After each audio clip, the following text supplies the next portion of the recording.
खबर छत्तीसगढ़ के रायपुर से, जहां पर एक्शन में दिख रहे हैं मुख्यमंत्री विष्णुदेव साय। विभागों की समीक्षा बैठक कर रहे हैं। आज दूसरा दिन है और बैठक का आज तीसरा दिन रहेगा बैठक का, जहां पर अंतिम दिन गृह और जेल विभाग की समीक्षा बैठक करेंगे।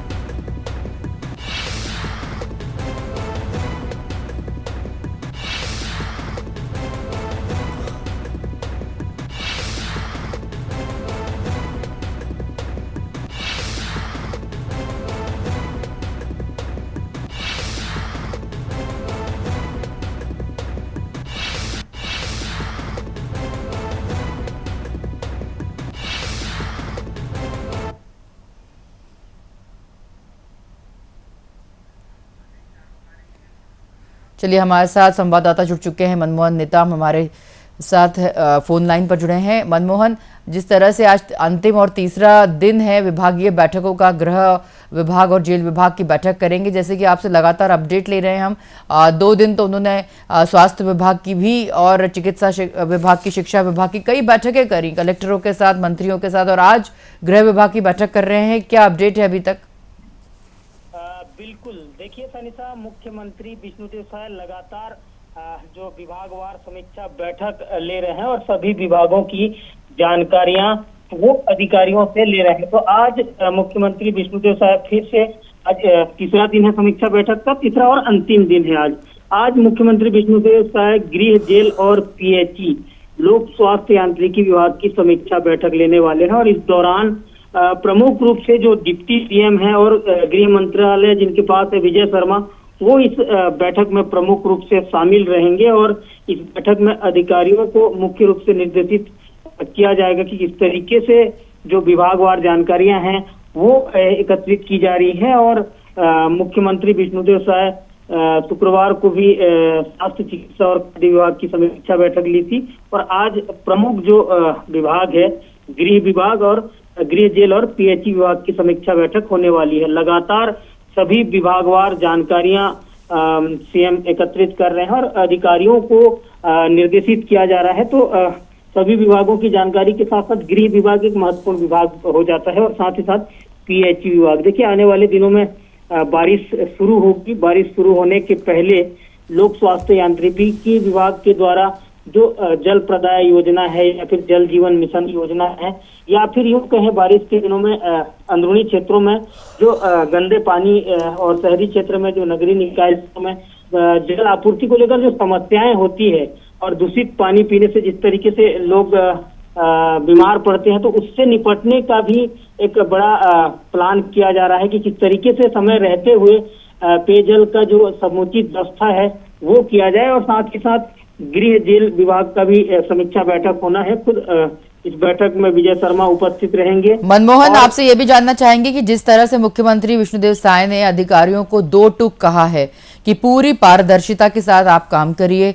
ये भी कहा है कि उन्होंने प्रशासनिक कसावट के लिए भी निर्देश दिए हैं, ढीला ढाला काम उन्हें पसंद नहीं है, और ये भी साथ में जनहित के कार्यों में जो सुशासन की सरकार का जो एक टैगलाइन भारतीय जनता पार्टी लेके चल रही है उसको आगे ले जाते हुए मुख्यमंत्री ने ये भी कहा है कि कोई किसी भी प्रकार की लेट लतीफी अपने अफसरों में, अपने प्रशासन में देखना नहीं चाहते हैं, लापरवाही, अनदेखी बर्दाश्त नहीं करेंगे।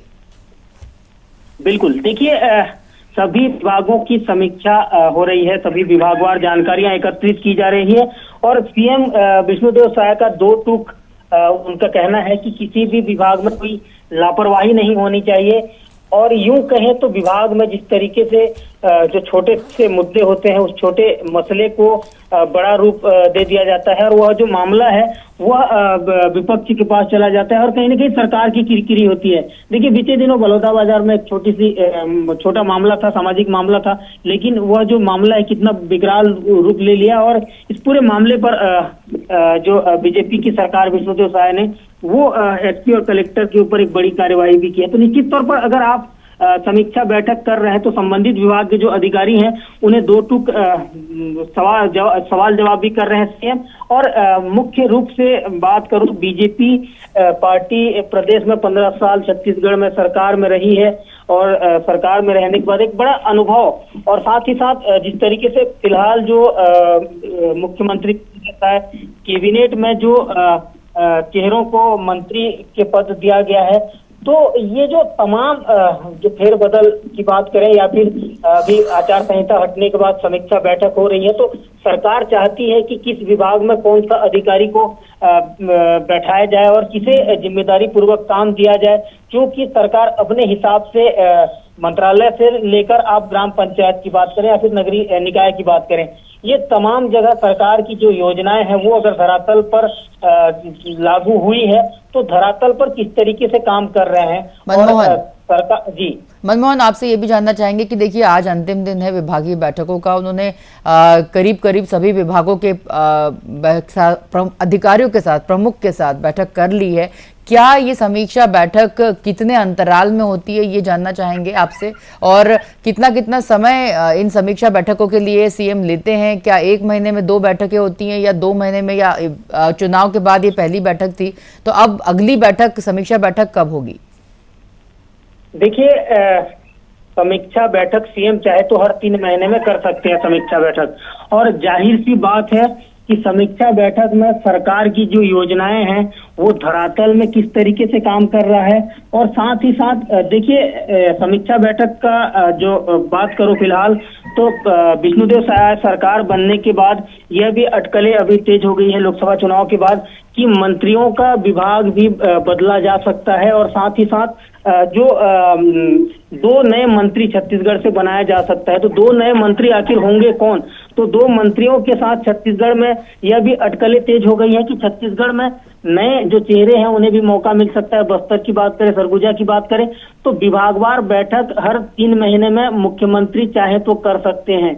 लेकिन अब मुख्यमंत्री विष्णुदेव साय चुनाव खत्म, लोकसभा चुनाव खत्म होने के बाद सभी विभागों की समीक्षा इसलिए वे ले रहे हैं क्योंकि अब 2 मंत्री भी छत्तीसगढ़ से बनाना है, और जिन मंत्रियों का परफॉर्मेंस ठीक नहीं है सनीता, उन मंत्रियों के प्रभार भी बदले जा सकते हैं। यह अटकलें लगाई जा रही है। जी, निश्चित रूप से जिस तरह से इस बार मोदी सरकार ने यह भी कहा है कि जैसा जैसा परफॉर्मेंस होगा उसको उस हिसाब से काम दिया जाएगा, चाहे वो बात मंत्रियों की हो, चाहे वो बात अधिकारियों की हो। आपने देखा होगा कि प्रधानमंत्री नरेंद्र मोदी ने तीसरे कार्यकाल में भी जो बड़े विभाग है, चाहे वो गृह ले लीजिए, चाहे वो सड़क परिवहन ले लीजिए, वित्त विभाग ले लीजिए, वो उन्हीं को सौंपा है जो उसे देखते आए हैं। चाहे विदेश मंत्री भी वही हैं जो पहले थे। वैसे ही उन्होंने सरकारों में भी, अपने राज्यों में जहां पर बीजेपी की सरकार है वहां पर भी उन्होंने उन्हीं लोगों को बड़े महत्वपूर्ण विभाग सौंपे हैं जिनका परफॉर्मेंस अच्छा है। तो छत्तीसगढ़ में परफॉर्मेंस के बेस पे जिस तरह से अब अदला बदली डिपार्टमेंट्स की हो सकती है, उसमें कितना समय लगेगा?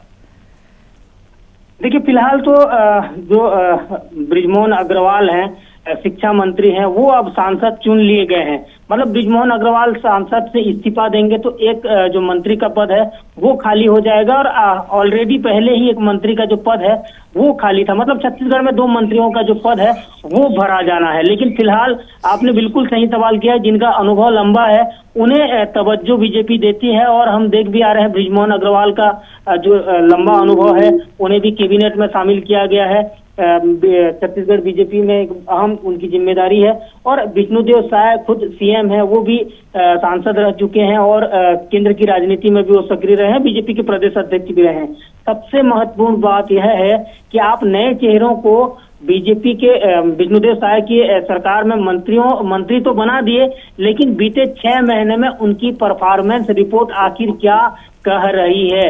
केंद्र की सरकार हो या फिर राज्य की सरकार हो या फिर जो संगठन में यह देखा जाएगा कि उनका जो परफॉर्मेंस रिपोर्ट क्या बता रहा है। इस आधार पर भी नए चेहरों को मौका मिल सकती है। और हम बात करें अजय चंद्राकर की बात करें, अमर अग्रवाल की बात करें या फिर राजेश मूणत की बात करें, इनका लंबा अनुभव रहा है मंत्रिमंडल में, तो अब इन्हें भी जगह मिलनी चाहिए। ये प्रयास लगाए जा रहे हैं। फिलहाल देखना होगा कि अब जब मंत्री पद का जो विभागवार जो समीक्षा बैठक हो रही है, इस समीक्षा बैठक में किस मंत्री का कैसा परफॉर्मेंस रिपोर्ट आ रहा है, यह भी सबसे महत्वपूर्ण बात हो जाती है। लेकिन इतना है कि अब लोकसभा चुनाव खत्म होने के बाद छत्तीसगढ़ में जो 2 मंत्री का जो पद भरना है, 2 मंत्री के पद के लिए भी छत्तीसगढ़ में जो सियासत वो शुरू हो गई है, और हर कोई जो बीजेपी के जो कार्यकर्ता हैं वो भी चाहते हैं कि जो पुराने अनुभवी नेता हैं उन्हें भी मौका मिले, और कुछ लोगों का यह भी कहना है कि